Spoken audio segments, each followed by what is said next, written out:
and it's that straightforward. So make sure you avoid being represented by people that are not authorized to, because that seems to happen a lot these days.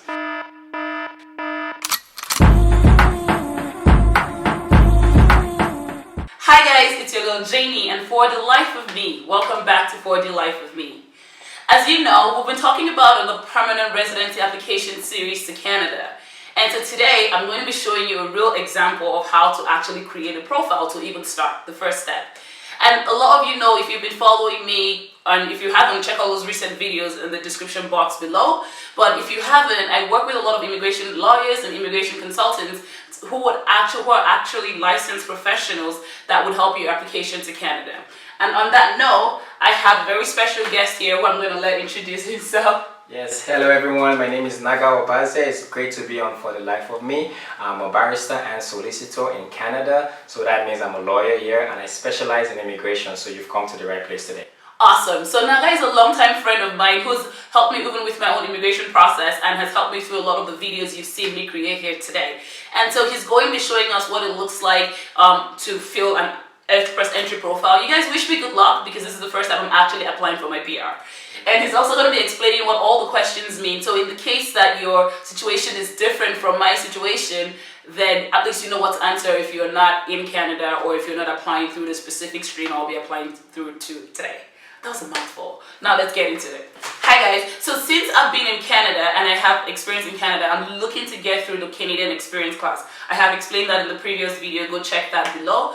And like I always say, I'm not an immigration lawyer and I'm not an immigration consultant. So this is me just showing you my own experience on how I go through the immigration process. And the guy's an actual licensed lawyer, so he's going to tell you exactly what we're doing here today. Okay, so my understanding is that today we're going to show you how to fill up your express entry profile. Now, while we're on the subject of disclaimer, I must state verily that nothing you hear today constitutes legal advice. It's more of a how-to video, and if you ever find yourself in a situation where you want to actually complete this profile or make an application for immigration to Canada in any way, make sure you hire a lawyer if you need to, and then you can get legal advice on how to do it properly. Awesome. So at the end of this video, if you ever want help from Obaze Law Firm, feel free to contact me like you always have done through my email or even through the comment section, okay? Now let's get right into it. So the first thing we're going to do here is we're going to click onto the cic.gc.ca website. I know that offhand because I'm always on that website. So, and what's happening now is I'm going to click into my profile. I have been applying for a lot of visits, work permits and the like, so I do have an online profile. If you don't have one, you're going to click on create an account, sign in or create an account to create your own account. Awesome. Always make sure to read your terms and conditions before you accept. So then when you go start an application, we start from apply to come to Canada, correct? Naturally. Exactly. And then I obviously do not have a reference code, so I have to go fill in that profile. So right here, I'm going to determine my eligibility and apply online express entry. So I'm in Ontario right now, so I'm going to click Ontario. And if you do know the province you're interested in, right? This is the part where you click yes on the... Okay, so now that you've approached the page where it asks you which province or territory you plan to live in, this is a very important stage. It lists all the provinces in Canada, but there's a trick to this that you should note. Now, you have the option of picking any province that you want, and at this stage, pick the province that you're most interested in. And as we go on, there's something else that's going to come up with regards to the province that I'm going to make note of as well. Okay, so at this point, you pick whatever province you're most interested in.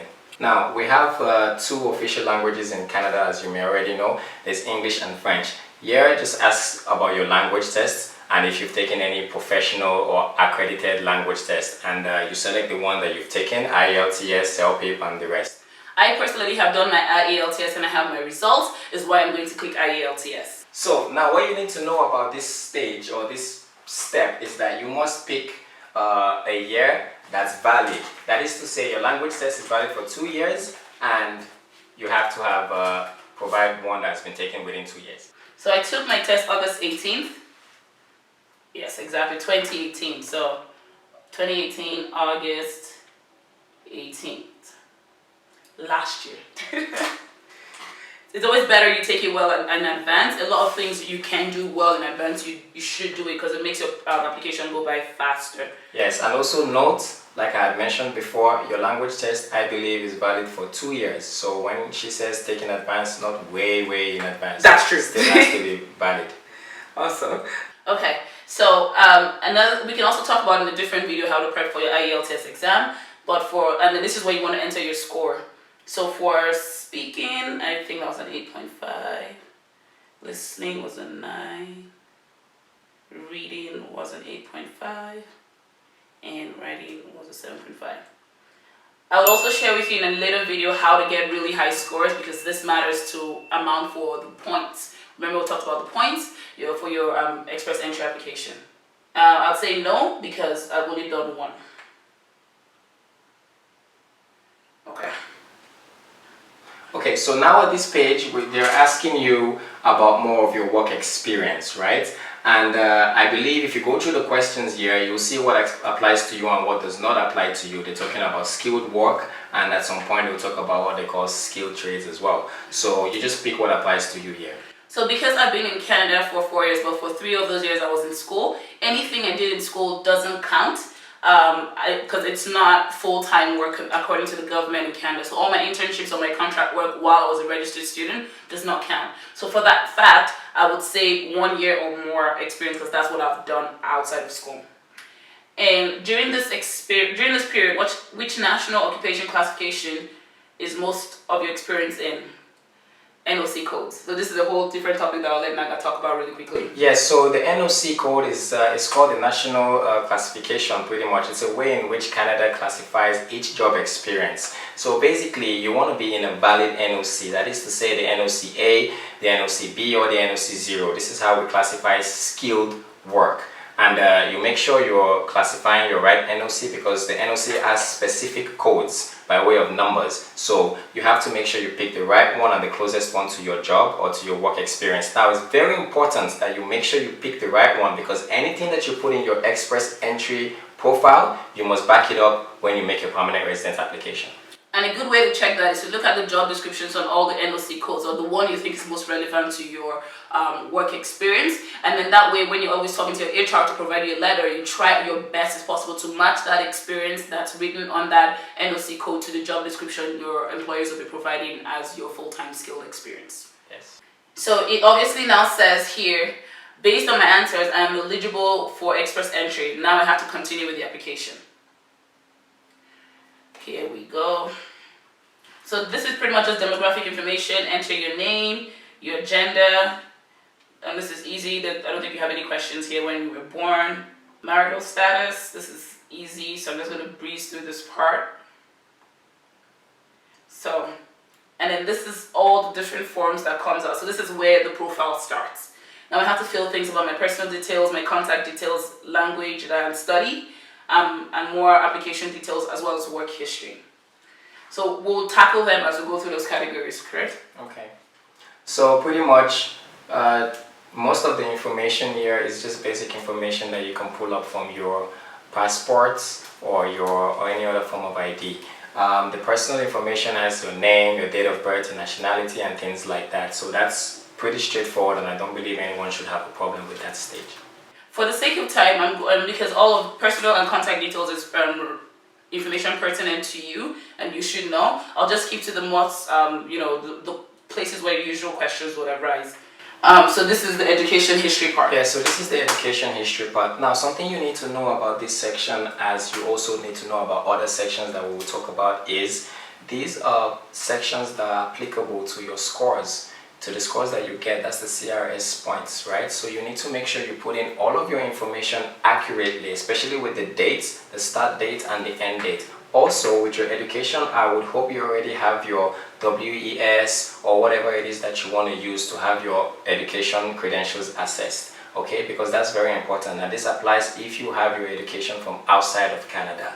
Doesn't matter where, as long as it's outside of Canada, you must have your academics assessed. And then you will get a report and then you put that in. So pretty much you get points for the academics qualifications that you got assessed. Okay? So let's put the information in. I have a question for you, Naga. So what if I had some part of my education in a different country, and then my highest education, say master's or PhD, is in Canada? Do I still need to get that basic degree assessed? What are your thoughts on that? Yeah, now here's what it is, right? They give you points based on the level of academics that you have. So if you have, say for example, an undergrad degree, you have a master's degree, and you have a PhD, you get points for your PhD. The points are not additional, okay? So you're not going to get points for your graduate degree, for your undergraduate degree, and for your PhD, which is also a graduate degree. So to answer your question directly, go for the highest. Make sure you get your highest academic level assessed and you put it in. And if you have a PhD, just do the PhD. If you have multiple undergrad and certificates,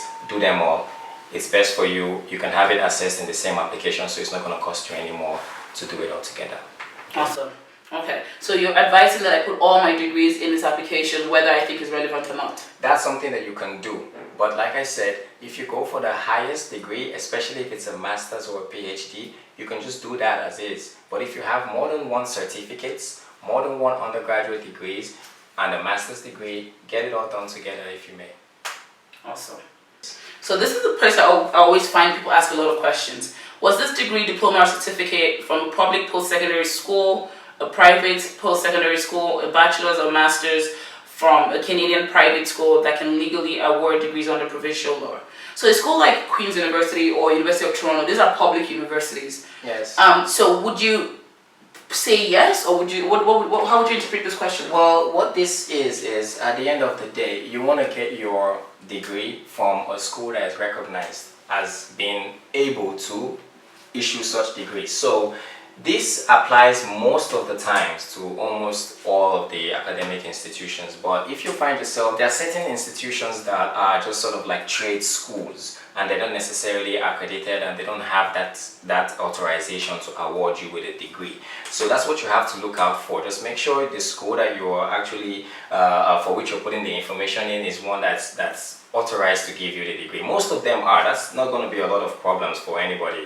But it's something that is worth noting, and most of the schools actually do have the authority to do that. Now, if it's for a school in Canada, there is a list. You can just look it up. There is a list of schools. They all have their DLI numbers. That's called the Designated Learning Institution number. And once you find your school in that list, then granted, it's there. But for the international schools, that is the schools that are outside of Canada, most of them do. Or you can always just consult a lawyer directly and find out the specific information.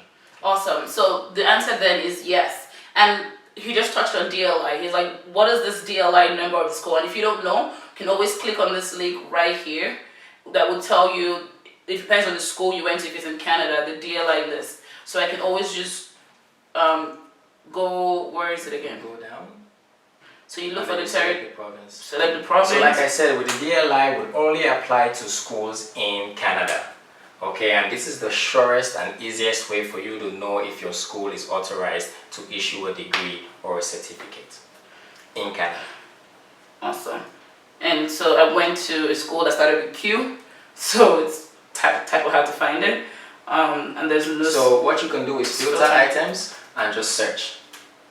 So Queen's University right here in Kingston. You see the DLI number, you see the city, you see the on the last part of it says eligible, then it says yes. But although that is for postgraduate work permit, but as far as it's on that list with that number, it's a school that's authorized to issue a degree or a certificate. Awesome. And was more than this program English or French as second language? No. At least for me. So it's no. It's no. I didn't take it. I didn't take those language. Yeah, it's a second language. It's no. Exactly, because my program was instructed in English, but it wasn't as a second language. Yes. Did I study as with an award? So if you got a scholarship from your home country, I had a classmate who did. When you were required to go back home, your answer will be yes. But for me, it's a no. So saving that came through. But I'm obviously going to verify all of this before I apply, just make sure I get everything right. Mm-hmm. And so I haven't been approved for French, so that's pretty much it. Save and exit. Okay, so when you get to the portion that says application details, this is a very important portion. I remember I talked about selecting a province, and now is where it's really applicable. So this part asks you which province or territory would you consider living in. Now, in my experience, I think it's best for you to select all province and territories. And this is because at some point you might need or consider doing a provincial nominee program, okay? And all of these provincial nominee programs, some of them have express entry streams, and they look to see what you selected as the province you're interested in living in. So for example, if you end up having to do a provincial nominee program for, say for example, Alberta, and you go to your express entry and then you see that you haven't selected Alberta, you're not going to be able to be called under the express entry stream. So you want to select all provinces and keep all of your options open. Okay, so in the case for me now that I'm in Ontario and I want to be in Ontario as well, but of course always open to moving depending on where I get invited for, would I also check Ontario as well? Yes, you can check all of them. That's the whole idea, because once you choose all, it doesn't necessarily prevent you from going to either or. Awesome. So it's best to pick all. Thank you. So I haven't personally applied for the nomination part separately, so my answer here would be no. So the representative part is pretty interesting. Yes, so the representative part is very important and straightforward at the same time. So this is just asking you pretty much if you are represented by a person who is authorized. So the people that are authorized right now are immigration consultants in Canada in good standing, and immigration lawyers in Canada, or lawyers in general, like myself, in good standing. So this part just asks if you are being represented by one. And now I must say very well that you must make sure that if you are represented by somebody who is authorized and in good standing. There are simple, very straightforward ways that you can find out. When you have a representative, ask them, are you a lawyer or are you an immigration consultant? They will tell you, and then you can ask them what is your consultant number or your law society number. They should be able to provide that to you, and then you can go verify yourself online, and it's that straightforward. So make sure you avoid being represented by people that are not authorized to, because that seems to happen a lot these days.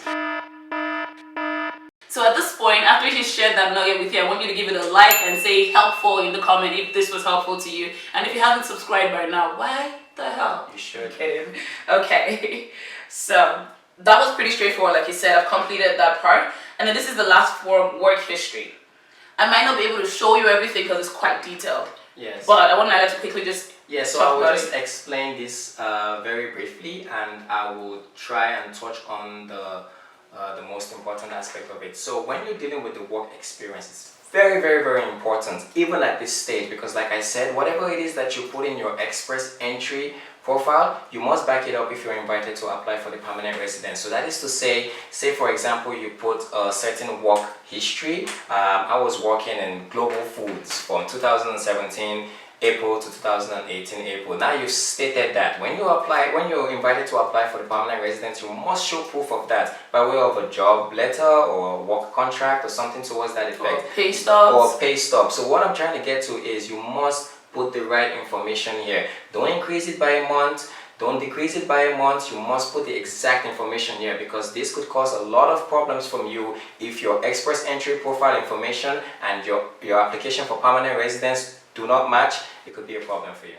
And what I usually advise, and I'm not doing it right now, is every time I'm applying for a visa or applying for a work permit, any of the things that have to do with government applications, I write down all the information and put it in there. Because sometimes once you apply, you don't have access to that information anymore. But if you say you work from April to September, don't change from April to October, because that indifference, like he said, will cause you a problem. Yes. And so I'm not going to be pressing apply or clicking on apply on this application today, because I want to go back, review it, make sure that everything tallies with the documents I have currently. Yes, okay? And just one last thing to buttress on what Jani just said. This is also very important, especially if you're in a situation where you've applied for an immigration program whatsoever to Canada before. If you've made such application before, I would strongly recommend that you go through your previous applications, see everything that you've put in that application before, and make sure it matches what you put now in your express entry profile, because they look at everything holistically. Even though you're making an application for a permanent residence, they look at your complete immigration history. So everything has to be in jive. So that means visas, that means work permits. That's temporary residence programs like visitors visas, like study permits, like work permits, or even if you're included in another person's application as a co-applicant. Exactly. So, and that's why you have your profile here. You can always sign back in and check on everything. Awesome. So what we're going to do now is, it's telling me, because now I have an experience for 1 year as an account manager, and I was telling me to find my NOC code, which I already know, but for the sake of this demonstration, I'll open this in a new tab just to make sure. And the Canadian immigration website is pretty explanatory. It has everything, you just have to find it. It explains here all the different meanings for the different NOC categories. Yes, so it's pretty straightforward in terms of knowing what is eligible and what is not. Skill type 0, skill type A, and skill type B. Those are what is eligible for the skills, for the skilled work. Okay, so you have to make sure that your work experience falls within that. Okay, and now, like we had mentioned before, you must find the right NOC for you, because now, like I said, whatever you put in the express entry profile, you must back it up when you make your application for permanent residence. So if you pick the wrong NOC, you may have problems when you're actually applying for the permanent residence program. So pretty much you have to go in there, filter it, search the closest thing to your job title or your job experience. When you find the closest thing, you open it up. Say for example, it's Other Financial Officer. Click Other Financial Officer.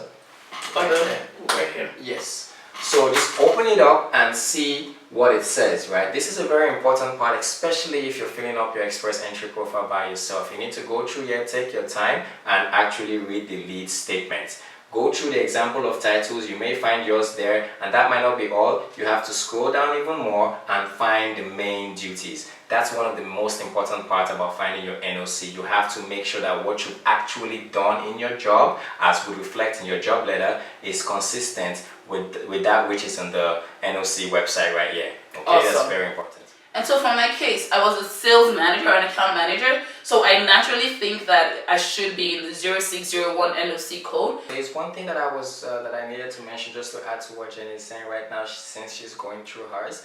There's the part right at the bottom there that says exclusions. For this, it's quite straightforward, but for some jobs, for some NOC codes is not. But you have to pay attention to the exclusions and see what is excluded. So if you're looking at an NOC code and you think it's close to what you do, you have to check the exclusion and make sure what you actually do is not excluded from that code. It's very important. Awesome. So, but if you notice from this first page, where is the first page? Okay. From this first page, I honestly thought, oh, management jobs, it's for, you know, professions you don't need a degree for, but that's not the case, because it's not always the case. So don't just read here and stop, always go into it in detail, right? So I looked at it and it looks very similar to what I did in my job, so I believe my NOC code is 0601. Yes, and while on the subject about what you need a degree for and what you do not need a degree for, you can also scroll down to the NOC, and then it says, at some point it says employment requirements. That's very important. So you have to go there and see what is required. So for example, Jenny's NOC right here requires a university degree or college diploma in business or in a related field with a specialization in sales and several years of experience as a sales representative or in a related occupation are usually required. So the wording there can be you have to pay attention to the wording. Again, this is why I say you should get a professional to help you sometimes if it's a bit confusing to you. But the point is, you must pay attention to the employment requirements and make sure you meet all of the requirements for that NOC, because like I said, you have to back it up with that which you put in your express entry profile with what you put in your actual permanent resident application. So for me, in this time, it's asking for a university degree or a diploma and years of experience either in sales or in a related occupation. The truth is, sometimes there's honestly a gray line, because I was never really a sales rep, but I was in positions that are marketing that had some sales to it, and I will be able to show that in a resume or a letter if I'm asked. Yep. Awesome. So I'll go back to my application and look for 0601 by just scrolling all the way down. Right here. Perfect. And if the primary occupation is this.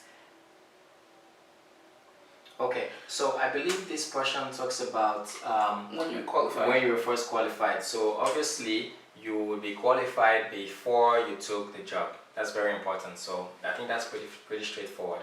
And what I do in this situation, because there's no certification per se, is I'm going to use the date I graduated from my undergraduate degree. Because if you remember, the primary requirement is you need a degree and some years of experience. Yes. So my degree and whatever job I did while I was in school are the experience I needed. And that's why I'm going to say 2014 September. So do I have a certificate of qualification from a Canadian province or territory? What does this mean? Okay, so a certificate of qualification is quite complex. We're not going to go into it much, but pretty much there are certain professions that require a certificate of qualification. I'll say, for example, a lawyer, right? We are regulated by a specific body here in Canada, and that body has to give us a license or a certificate of qualification. So for me, I would need one, and there's so many other professions that require one. You just have to be very attentive to yours and the requirements in Canada. Permanent residence. Awesome. So usually this is where you enter your work history. When you ask you, do you have any work history, you say yes or no, but usually you need to have some work history if you're getting into the PR stream. Yes, of course, because you get points for that, and you get points for almost everything that you filled up here today. So you have to make sure, like I said before, the dates are accurate and everything is accurate, and then you can actually back it up with evidence at the end of the day when you have to make your application for permanent residence. So, the LMIA part. Okay, so LMIA, previously known as, actually it's now known as LMO, I believe. But anyways, LMIA or LMO, it's pretty much, it's pretty straightforward, and I mean, you will know if you have an LMIA, let me just put it that way. You would have gone through some type of process to know that you have an LMIA. So I wouldn't be concerned about that. If you believe you don't have one, then choose no. But if you have one, then I believe you would know that you have one. Awesome, exactly. And usually it's a long process, so employers usually don't do an LMI. That's why we're not going to talk about it. Do I have a current work permit in Canada? Yes. Is my offer from an employer named on the current work permit? And I'm going to say no, because I have a postgraduate work permit, which is not tied to any employer. Sometimes if you come from outside the country, your work permit will be tied to a certain employer. And that's where the LMIA comes in as well. Usually when you do have an LMIA, it's connected to a specific employer, and that's why that question is asked. So in this case now, my work, and I have a question for you now. My work permit does not have an NOC code. Okay, 4-digit NOC code of current work permit. Because it's not tied to an employer. Yeah, it's not. So drop down, let me see that the list. I think you might have to put one on the list. So I think what you could do in this situation, because it asks for you to actually put something, you can put the NOC of what it is that you're doing right now with that work permit. Okay. And was a positive LMIA issued for my work permit? It would be no. And then I'd say my work permit is exempt from so I'll just say no. I'll say no. Okay. If you do have an LMIA, all those things will make sense. Exactly. Yes, and then this is where I have to fill in all of that. So usually you just, your employment industry, I would save that for now. So you just put everything. So I guess the question I had really is, for instance, I've used an eligibility tool, and I know how much points I have based on the level of education and work experience I have. But I've gotten a lot of people who are in similar situations where they don't want to reference the jobs from their home country, because being here in Canada, it's going to be hard to retrieve all those documents and pay stubs. So in that case, was it advisable to exclude those work history in this portion, or would you say put it in, and when you get called for any of the classes, you decide on what you upload? What are you saying? Okay, so this is what I have to say to that. Now, what you put in your express entry, you must back it up with evidence. So if you know you're not going to have evidence to back up something you say in there, to avoid problems, it may be preferably for you to exclude that. But now, I'm sure you have people in Canada in your channel watching, and then you have people outside of Canada, and so this question is very important to them. You don't get to pick and choose what you'll be called for, right? They call you based on your eligibility, and now you could only be eligible for CEC, that's the Canadian Experience class, and some people might only be eligible for the FSW. But if you're in a circumstance where you feel like you're eligible for both, I think you should put your best foot forward by putting all of your work experience, as long as you're going to be able to provide proof that you work there. So that's the key. If you're going to be able to provide proof that you work there, then go ahead and put that. And also something that you should have in mind is how much points you believe you will be able to get for the work experience. So if you know that the work experience that you want to put forward is sufficient by way of getting the right amount of points, then that's fine for you to do that. again, make sure you have the evidence to back it up. Exactly, and again, it's not lying if you don't include it. It's lying if you misrepresent the information. So for me, in this certain case, I've been in Canada for years, and I know the country I'm from. It's going to be so hard to get documents of all my previous work history, and I have sufficient work experience here in Canada. I'm going to exclude all of that. I hope that helps. Okay, so I'll go in and fill all of this outside camera, and usually that's where you fill in your work history. And then this is just research purposes. Do you want your answers to help the Immigration and Refugee Commission? Yes or no, that's totally up to you. Yes, this part should not have any impact on your actual application, so it's just a personal preference. Awesome. And with that, I will save and exit. And when you have everything complete, you get the check mark. When you haven't started a form, you would get the not started. And if you've started, like me in a lot of cases, and not finished it, it'll be in progress. And when all of this is done, you should be able to save and exit. There'll also be a form to review your application one more time before you click on submit. And now that's very important. I would say when you complete and even during the process of completing your express entry profile, I say check and then you check again. Awesome. So that is all about filling your express entry profile, because like Naga said, everything has to be true. So I'm not just going to click on submit right now. Off camera, I'm going to review all the information like I said. I'm going to make sure the dates actually match what's on my resume and previous application before I click on submit, because I know that once I get this in a space of 2-3 weeks, I may be called to apply, and then that's when I have to submit all the documents and start the process. And I do not want that situation to get in trouble with the government, because it is not fun.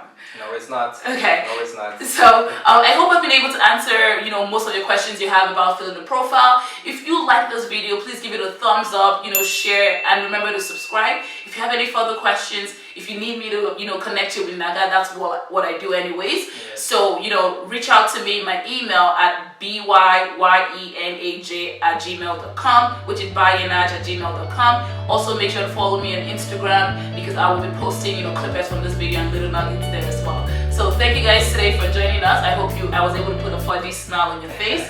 Thank you so much, Naga, for coming today. It's good to be here, and it's always good to be a part of this. And I think she's doing amazing work, and I think you should subscribe. Awesome. Now you guys go have yourself a fantastic day, and thank you again. Bye.